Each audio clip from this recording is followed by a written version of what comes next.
Hello? Hello. Welcome back, or maybe you don't recognize me. Let me introduce myself. My name is Destiny Johnson, and I'm a digital reporter at KGW here in Portland. I came all the way from Florida, where there's sunshine and warmth. Help me, I'm freezing. And during the day, I do investigative stuff. I will probably win an award for highlighting court documents and writing in colorful pens, so I have some semblance of false organization. But I also like to talk about comic books and video games and comic movies and that kind of stuff, so I'll spend once a week chatting with you guys about that if that's okay. And so without further ado, this is KGW's Comic Pick of the Week.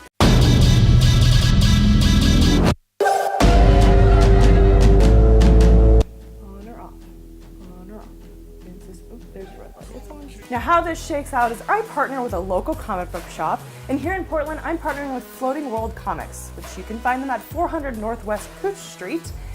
I've been informed it's not Couch, and if I say it that way I'll have to leave Portland, so there you go.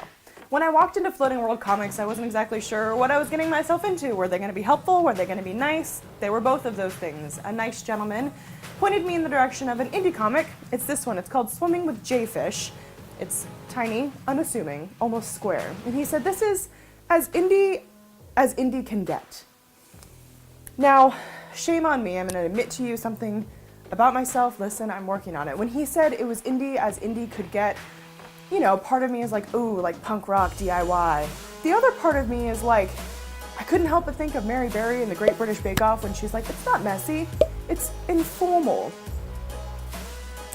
So I wasn't sure what I was getting into, but to be honest, shame on me, because in this tiny little comic, there's so much heart. I don't know how he did it. The man who suggested that I read it wrote it, Jason Fischer, but honestly, you should pick it up. It's only $10. You can get it at Floating World Comics and talk to Jason about it because he works there.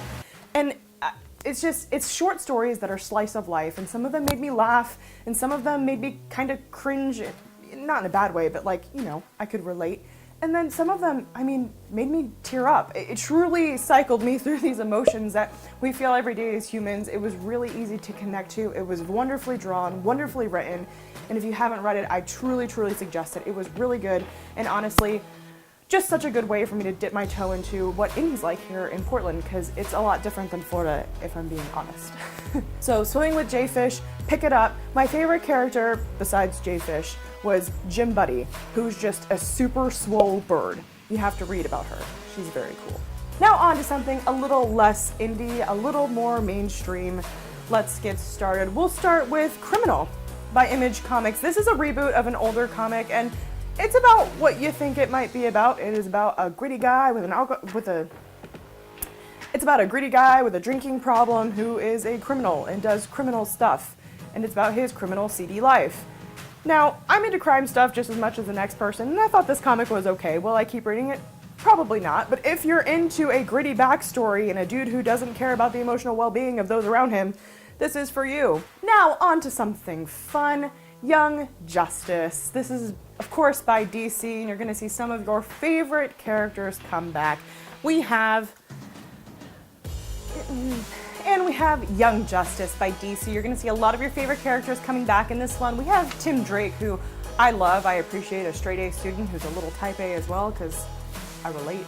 A lot of people like Jason Todd as Robin, and I think he makes a good Robin too, but Tim Drake's a little less edgy, a little more for the back leader. I don't know. Anyways, we've got him, we've got Connor Kent as Superboy, we've got Wonder Girl, we've got Teen Lantern, which I thought was a hysterical name for like a teen Green Lantern. I've never heard of her. I think she's really cute. We have Impulse, Kid Flash, and also Jenny Hex, who's like a Jonah Hex. She's like a sharpshooter, so that's cool. And a new person called Amethyst, who I'm not particularly familiar with, but this was a really fun comic. I really enjoyed it. I don't know. I really liked the Adventures of Super Sons as well. Something about children fighting crime, just enjoyable. It was uncomplicated, exactly what you expect it to be, but you really were endeared to the characters like immediately, which is something I really enjoy. You don't have to spend too much time explaining who they are, where they came from. You're just along for the ride, and it was really well done in that way. Now, I also picked up Captain Marvel #1. I'm very excited for the movie coming out, which is something I wanted to ask you guys. How do you feel about that? Are you excited? What do you think about Brie Larson as Captain Marvel? Listen, I have some beef with Captain Marvel. One time in Alpha Flight, she was mean to a character I love very much, named Aurora Bobier. I won't get too much into it, but listen. Captain Marvel and I have some bridges to cross, some healing to do. That being said, I picked up this comic because I wanted to start that healing process, and I got bored halfway through, which is frustrating because I love female superheroes. I think that, I don't know, ladies kicking butt is exactly what it is. It's ladies kicking butt, and that's so awesome. But this comic was, I'll give it a go again. I really will because I want to like it. But I don't know, there was just something so predictable about it, I guess. I feel almost a little bad saying that. It was well drawn, and I don't know, Captain Marvel. I'll see the movie, I'm excited. Sorry. Now, speaking of movies, we have to talk about Into the Spiderverse. It just won a Critics' Choice Award. It is amazing. I heard Sony is trying to patent the way that they did that animation. Did you guys see it? It was so cool. If you haven't seen it yet, you have to go see it. I want to see it 6 more times. It's so good. And it opens up a world that's outside of the MCU that we normally see. So it makes me wonder if they're going to take other storylines. I'm looking at you, all of the X-Men things that deserve better storylines than they got. They're going to take that kind of animation and apply it to other things. Speaking of other storylines, look at me with these on-point segues. I'm really proud of myself. Let's talk about Disney Plus. Maybe it doesn't seem like the best segue, but Wanda and Vision are getting their own show called Vision and the Scarlet Witch. Now, I love Wanda Maximoff. Her toaster boyfriend I could pass on. But it seems that the MCU actors, so that's Elizabeth Olsen and Paul Bettany, are going to reprise their roles in the limited series on Disney Plus, which is like Hulu, Amazon Prime, Netflix. You have to pay for it, it's like another streaming service. Are you going to opt in to Disney Plus? Because it seems like they're going to get a bunch of shows with some of your favorite characters. I heard that there's going to be a Loki one, and it seems to stand to reason that if the MCU actors for Scarlet Witch and Vision are going to be in the Scarlet Witch and Vision show, then Tom Hiddleston may be Loki. That hasn't been announced. I'm just guessing. My other guess is that the Netflix shows that we saw canceled last year, Jessica Jones, Luke Cage, Iron Fist, and Daredevil, may appear on Disney Plus because those are Disney-owned characters now. But The Punisher is still on Netflix, so I'm not exactly sure how that's gonna go. I'm just guessing here. So what do you think about Disney Plus? Is it another thing that you're gonna add to the list? Another reason to kick cable maybe? Or are you just gonna wait and see the reviews before you opt in? Listen, I might opt in just for the Scarlet Witch. Scarlet Witch, along with Emma Frost, are my 2 favorite characters in the known universe. I love Scarlet Witch because I think she embodies strong femininity.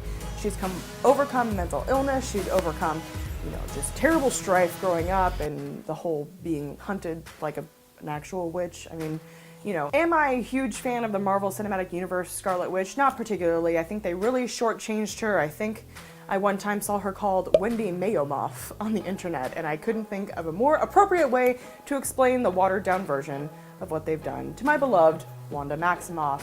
But I have hope, and I will watch this miniseries, and I will hold back my judgment, and maybe Vision will be upgraded from a toaster to a blender. Here's to hoping. Things to look forward to in the future. Have you watched the show Glow on Netflix? It's the gorgeous ladies of wrestling. It's about how women started wrestling WWE style and all the trials and tribulations they went through. It's got Allison Brie in it and Mark Mera, and it's funny. It tackles issues of sexism and tough ladies, and as a tough lady, I liked it. Don't look, this is, all right. I like the show anyways, and there's going to be a comic coming out, and I'm really interested. So go to your local comic book shop, Floating World Comics at 400 Northwest Cooch Street, and ask them to put it in your subscription box. We can read it together. Let me know what you think about it. Oh, I almost forgot. We have to talk about Aquaman, and let me back up a little bit. Okay, it's almost reached $1 billion at the box office, which is great, good for it, but why is nobody talking about Mera's Party City dumpster red wig? It literally looks like they got a $20 Ariel costume, pulled the wig out of it, didn't brush it, and slapped it on her head. Listen, I used to have bright red hair. Here's an embarrassing picture of me from not really that long ago. And I get it. And I get that she had bright red hair in the comics. But like, all the other costumes in this movie look good. Why did they have to disrespect her like that? I don't think I will ever get over it. What did you guys think about Aquaman? Did it stand up to the Spiderverse? Because I don't know. I'm Team Spiderverse. But anyway, this is basically all I have for you this week, but this is kind of how it'll go. I'll read some comics, I'll talk to you about it, and I'm here to listen to your suggestions.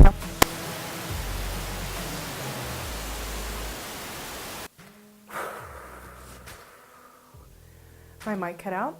It's fine. Everything is fine. I wasn't in the middle of doing anything important. Everything is fine. Anyway, as I was saying, this is basically all I have for you this week. Thanks for hanging out with me, and this is kind of how it'll go. I'll read some comics, I'll chat with you about them. Listen, I am by no means a comic expert. I am a casual comic book reader, so I want to know what you're reading, what I should be reading, what you're loving right now, what you're not loving right now. Let's just chat about it. I'm just trying to expand my encyclopedia of nerd knowledge so I can bring it up at inappropriate times when nobody wants to talk to me about it. Sorry, new coworkers.